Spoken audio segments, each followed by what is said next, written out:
चलिए देखते हैं कुछ और अच्छे से सवालों को जो आपके एग्जाम पर्सपेक्टिव से काफी इंपॉर्टेंट है। बोलता है कि एक करंट को डायरेक्ट करंट कब कहते हैं, समझ लेते हैं पहले। डायरेक्ट करंट क्या होता है? जब करंट और टाइम के बीच में ग्राफ प्लॉट करें तो जो करंट का वैल्यू है वो टाइम के साथ बदलता नहीं है। ठीक है, तो यानी कि मैग्नीट्यूड जो है remains constant with the time रहता है। उसी तरह से अगर हम एसी करंट को देखेंगे तो अगर हम करंट और टाइम के साथ प्लॉट करते हैं तो ये हमारा कैसा ग्राफ बनता है? तो ये हमारा सिनुसॉइडल ग्राफ बनता है। तो सिनुसॉइडल का सिंपली मतलब ये क्या होता है कि साइन थीटा का ग्राफ बनता है। और यहाँ पर क्या होता है, जो करंट होता है वो टाइम के साथ बदलते चलता है।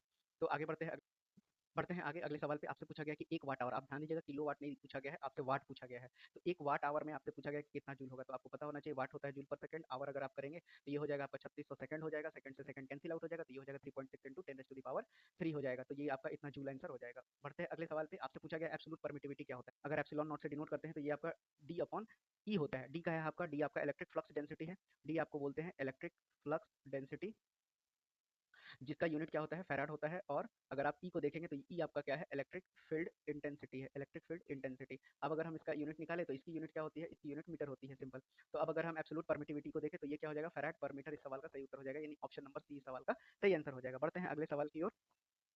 अगले सवाल में आपसे पूछा गया है कि कौन सा मटेरियल जिसका हाईएस्ट वैल्यू होता है डाई इलेक्ट्रिक कांस्टेंट। समझ लीजिए कि पहले डाई इलेक्ट्रिक कांस्टेंट होता क्या है। तो डाई इलेक्ट्रिक कांस्टेंट को आप किससे डिनोट करते हैं, तो के से डिनोट करते हैं, जिसकी वैल्यू क्या होती है, एप्सिलॉन अपॉन एप्सिलॉन नॉट। और एप्सिलॉन क्या होता है आपका, तो एप्सिलॉन जो होता है ये आपको बताता है परमिटिविटी ऑफ सबस्टांस। क्या बताता है ये, परमिटिविटी ऑफ सबस्टांस। और नीचे वाला जो है एप्सिलॉन नॉट भी परमिटिविटी है, लेकिन ये किस चीज की परमिटिविटी है, तो ये परमिटिविटी जो है वैक्यूम में आपको। तो इन दोनों का जो रेशियो होता है, और ये डायमेंशनलेस क्वांटिटी हो गया, आप देख लीजिए। तो दोनों का रेशियो ही क्या कहलाता है, डाई इलेक्ट्रिक कांस्टेंट। और इनमें से जो दिया गया है, आप देखिए वैक्यूम का या एयर का, वैक्यूम या एयर का डाई इलेक्ट्रिक कांस्टेंट 1 होता है। अब उसके बाद जो है ग्लास का कितना होता है आपका 8.5, और सेरामिक्स का कितना होता है 8.8। तो इनमें से सबसे ज्यादा किसका है, सेरामिक्स का। बढ़ते अगले सवाल पे। बोलते हैं कि दो हीटर है, दो हीटर जो है आपके पास दिया हुआ है, जिसमें कि दोनों की रेटिंग दी हुई है 1000 वाट और 250 वोल्ट दिया हुआ है। तो देखिए आपको वाट और वोल्ट में दिया हुआ है, और ये कनेक्टेड है कितने से, 250 वोल्ट से ही कनेक्टेड है। तो यहाँ पर करंट की वैल्यू तो आपको पता नहीं है, और आपसे पूछा भी गया है कि पावर ड्रॉन कितना होगा। तो पावर कितना होता है, वी इंटू आई, यानी आपको आई भी निकालना पड़ेगा। और वोल्टेज तो 250 दिया हुआ है। तो देखिए समझते हैं, तो सबसे पहले इसको रेजिस्टेंस में कन्वर्ट कर देते हैं। तो उसके लिए पावर का फॉर्मूला मैंने पीछे एक्सप्लेन कर रखा है।